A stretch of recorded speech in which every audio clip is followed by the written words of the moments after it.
time of year. So to be one of them with this team, it's a lot of fun. As I've said for months, this team's been a lot of fun to be around, a lot of fun to coach because of the way they listen and they work so hard and they like each other. So it's there's a good locker room feel to it, and really pleased because it's very difficult, I think, in the first year to try to blend all that, and these guys have just done a tremendous job. And they've had no trouble refocusing in on really the #1 overall seed.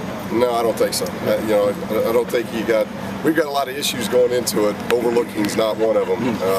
We're playing an outstanding basketball team. It's extremely well coached, and they've been there. These are a group of young men that have been there. They've been on the brink of Final Four championship runs the last 3 years, and now they're seniors. Your top 5 guys are 4 of the 5 are seniors. So they get it. They've been through it. They've won a lot of close games. We're playing another team with another incredible win streak, and I guess the only thing that's good about that is that that's what we've been doing the last 2 or 3 weeks, and we've handled it well. You guys talk about extra incentive at all being the team that's knocked UCLA out a few times in the last year? No, to be honest with you, we haven't said much about that. That hasn't really brought up. Whether it gets brought up here in the final hours of preparation, we've been really trying to think and focus on it's a quick turnaround for us. So, the motivation is obviously going to be there regardless of past history between the two programs. These are two teams that have had really good years, and they won the SEC. We won the Pac-12 tournament championship, so they've been ranked #1 a lot during the year. We've been hardly ranked. So one team's been on everybody's radar, the other one's kind of been flying under a little bit. So the motivation will be there. It's whether we can execute the game plan. From watching the film, how do they compare with Arizona? Probably the next. I think they're very similar to Arizona with the press. They very, very similar with that. When you look at their skill level and their physicality and just how they like to play, especially defensively. A lot of ball screens offensively, but probably more ball screens than what Arizona will run at you. But very similar teams. They got a demeanor to them that they really understand winning.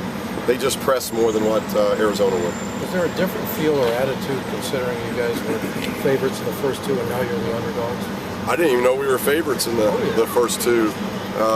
Listen to all the national attention. I didn't think we were the favorites, but we just do what we do. That's what we've tried to tell our guys all year long. Control the locker room. Control what you do. Don't worry about anything on the outside, because when that ball gets tipped, it doesn't matter who's the favorite. It doesn't matter who's the underdog or any of those things. You got to play for 40 minutes, and that's what I appreciate about these guys. They've 36 games into it now.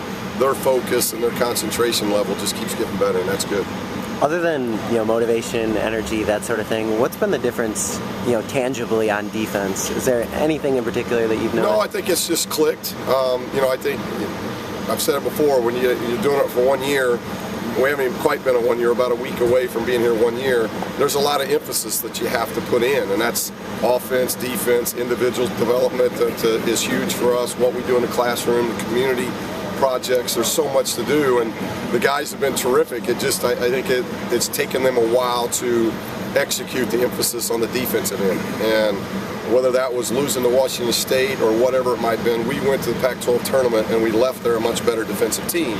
And we're playing some really good offenses. So you look at the 5 teams we've beaten, they're all different in the way they approach offense, but they're all very explosive and can score. So we've done a very good job defensively. How does the way Florida uses compare to how Arizona uses bigs? Similar. I think a little bit more ball screening.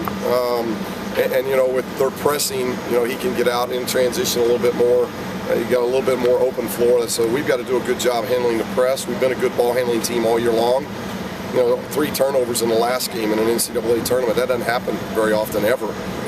So we've been a good ball handling team. If we're a good ball handling team in this game, we're going to give ourselves a very good chance.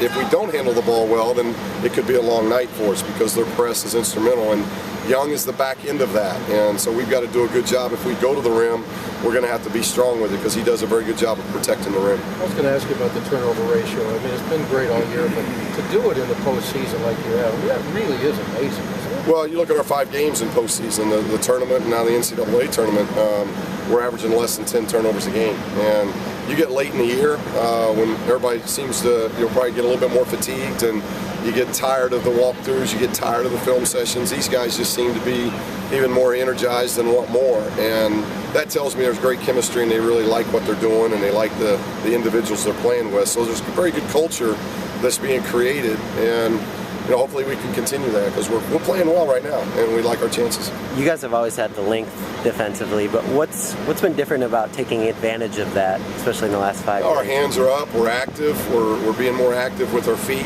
and it's a demeanor.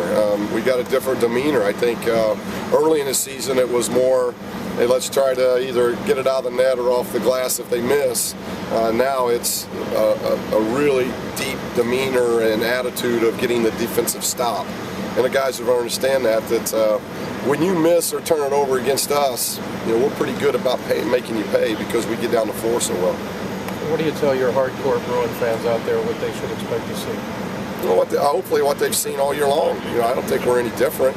Hopefully we've gotten better.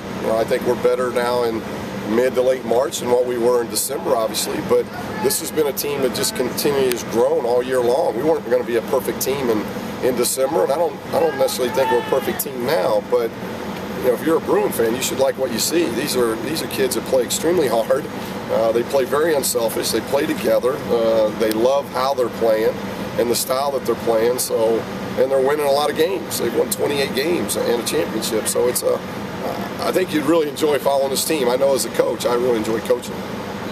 Gotta love the fact that they bought in though to the first year because you never know. Well, I've said that from day one. It's about the players. The players are not just going to make year one. They're going to make the future of this thing. And probably not enough's talked about that. That it is about the players, and that's why I'm very pleased with them because they've listened and they've bought in from day one and done everything they could to execute what we want done on and off the court. And I'm very appreciative of those efforts. Okay. Thanks,